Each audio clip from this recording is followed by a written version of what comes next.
Have you ever seen a person fall under blows while hundreds of eyes just watch? Today, this happened in the subway. An old man in a worn jacket fell onto the dirty floor. The roar of the train drowned out the sound of his fall.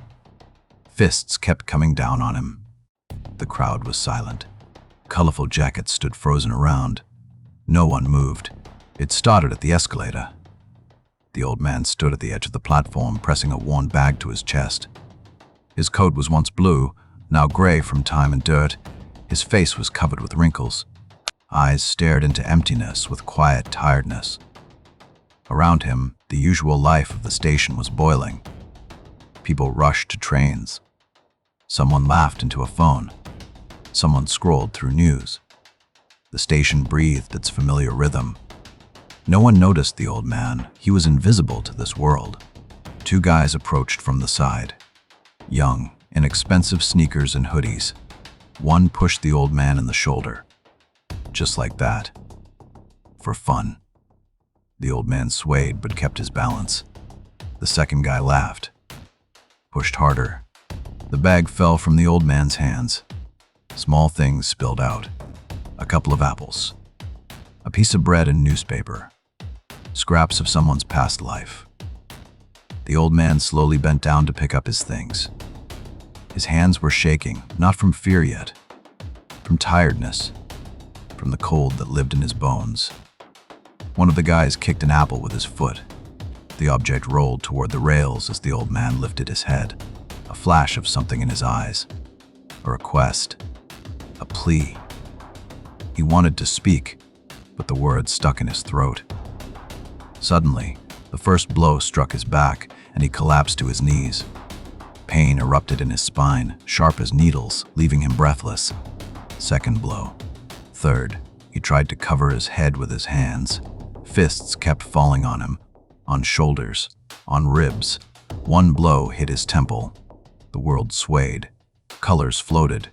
He lay on the cold floor of the station, felt the roughness of concrete under his cheek, heard the hum of an approaching train, heard laughter above him. But most of all, he heard the silence around. The silence of hundreds of people. They stood. They watched. Maybe filmed on phones. But no one moved.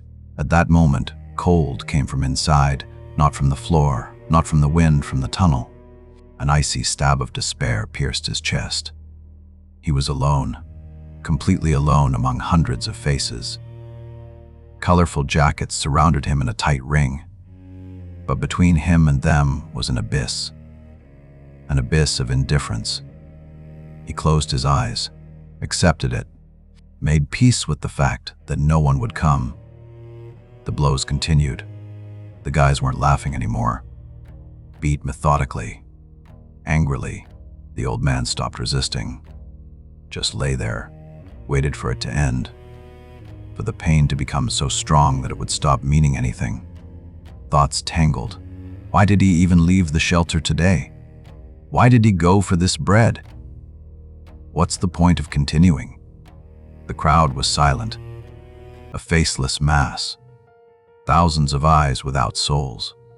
They didn't see him, saw only an unpleasant scene, something that disturbed their comfort, something they wanted to turn away from.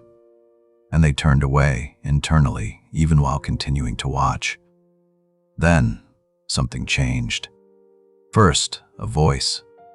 Female. Sharp and loud. "Een. No, you." One word, but it cut through the hum of the station like a knife. The blows stopped. The old man opened his eyes slightly.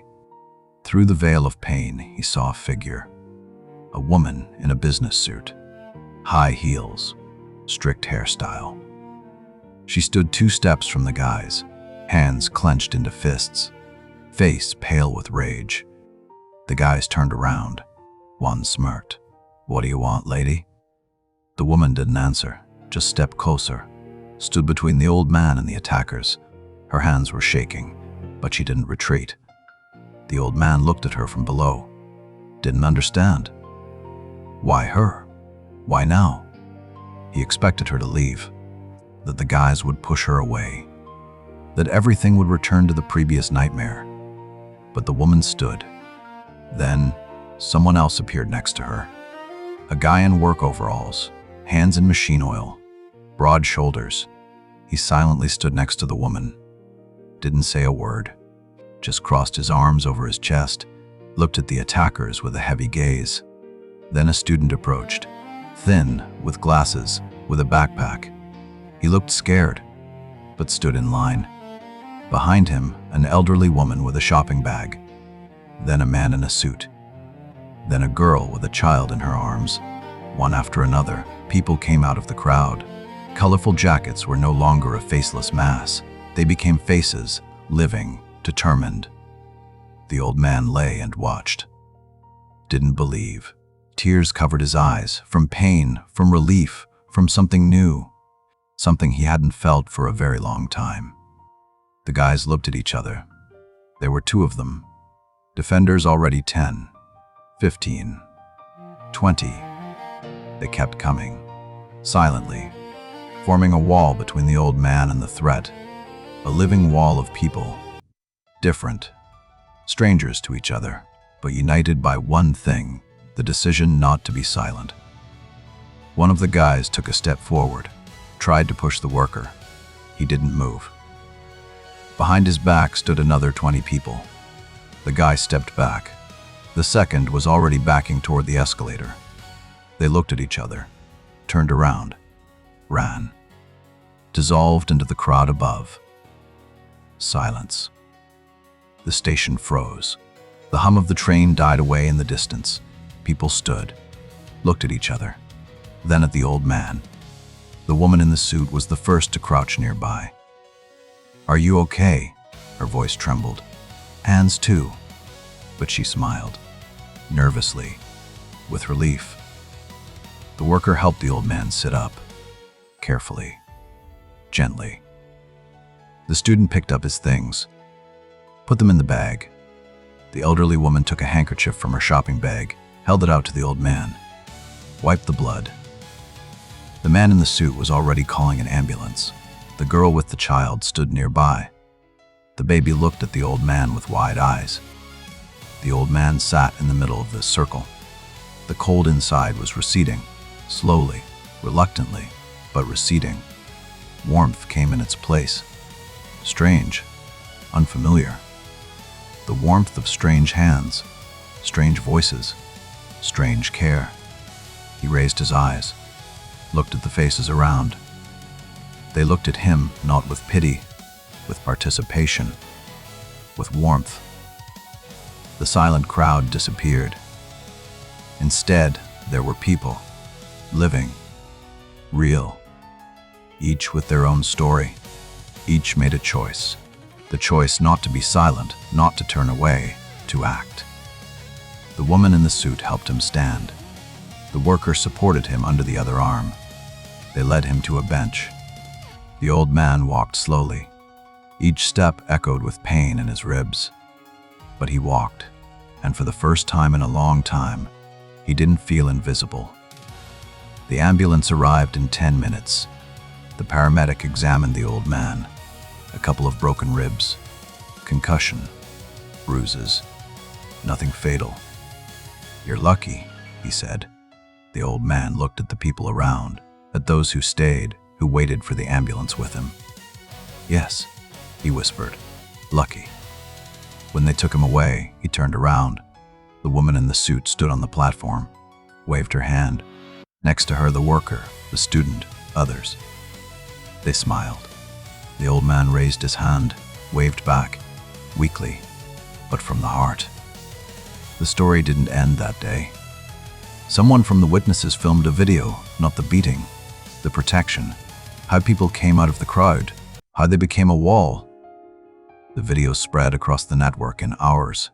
Millions of views, thousands of comments. People shared it, discussed, argued. But most importantly, they thought. The woman in the suit later said in an interview, "I don't know what came over me, I just couldn't stand aside." The worker said the same thing. The student admitted he was scared, but he saw others going, so he went too. The old man was discharged a week later, with his ribs healed and bruises faded. Yet something inside him changed forever. He no longer felt invisible or lonely, because he knew that somewhere out there, in this vast and indifferent world, there are people who care, who won't pass by, who will stand up, who will protect. And he was right. Kindness is never passive. It comes with action. That day at the metro station, 23 people made a choice. They weren't heroes, weren't saints. Were ordinary people, tired after work, rushing on errands, thinking about their own things. But when the moment came, they acted. And it changed everything. Not only for the old man, for each of them, for thousands of people who saw that video, for you who are listening to this now, because now you know one person can stay silent, but 23 create a wall that cannot be broken. Next time you see injustice, remember this story. Remember the woman in the suit, the worker with dirty hands, the student with glasses. They were just like you, but they took a step. One step. That changed a life. Be that step. Be that wall. Be the face in the crowd that doesn't turn away, that acts. Because kindness that stays silent is not kindness at all.